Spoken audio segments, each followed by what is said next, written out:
before we even heard the term redesign, as a staff, we asked ourselves, what are some things that we need to do different?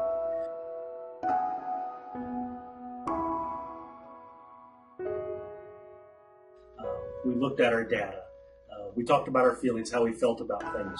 We took the years of experience that were in the room and decided to use that to our advantage.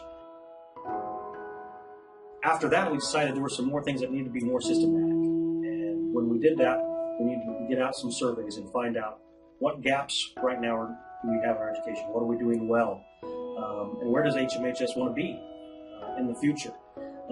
After we got through that process, KSDE had sent an email. I remember the day of talking about what schools want to go through a redesign process. And our superintendent, Mr. Heinrichs, asked the principals what we thought, and in my mind, where we're at in our building, it was a no-brainer that we wanted to be a part of that process.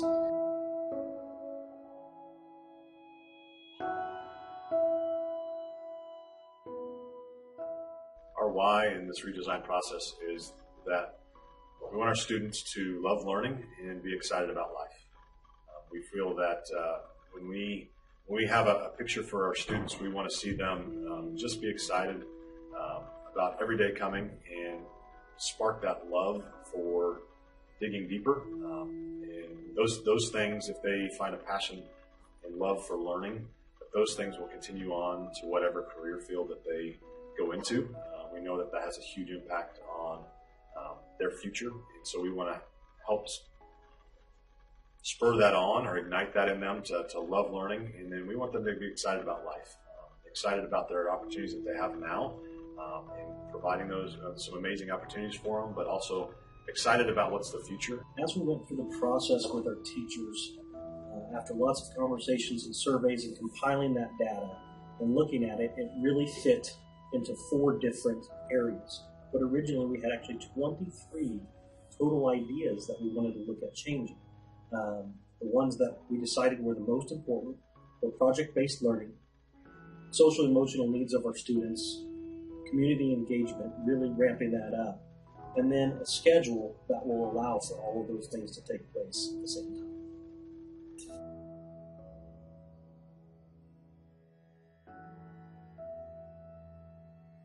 We are trying to address the awareness of the emotional needs of our students. So not only to be aware, but then to be able to meet those needs of our students. We have 2 classrooms right now that are using mindfulness activities, and that's a variety of techniques that can be from just listening to music. It could be an activity. We feel like they're coming into school.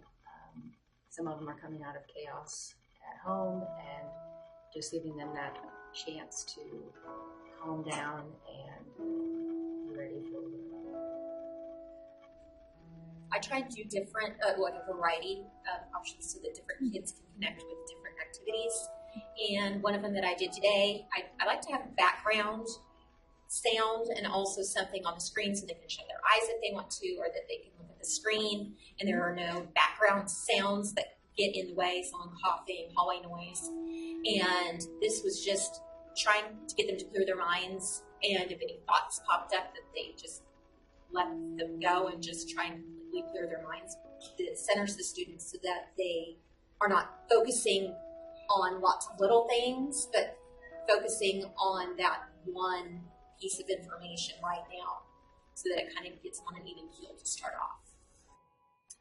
We've done it now for 2 months, and in January it showed that the mindfulness activities increased our students when they responded to our check-ins. It was more students were happy and less students were angry or mad.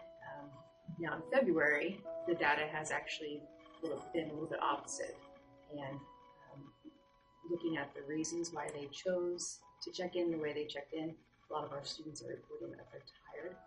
And so beginning the end of February, correlating that a little bit with it's just dragging to the point where we're in the middle of our 2nd semester. We would like to allow our students the opportunity to start their day with this. And not all students need it, so we also would like it to be an option for those that do, and those that are ready to go right away can not have to sit through it where they feel like they don't need it. And also, each kid will need a different activity, so maybe offering different locations is what we're hoping, in a controlled environment. And then we're hoping that these students then will create this toolbox for themselves they can have to not have to have somebody maybe direct that when they come to a stressful event, but maybe they can dig into their toolbox and address these stressful events on their own as they grow.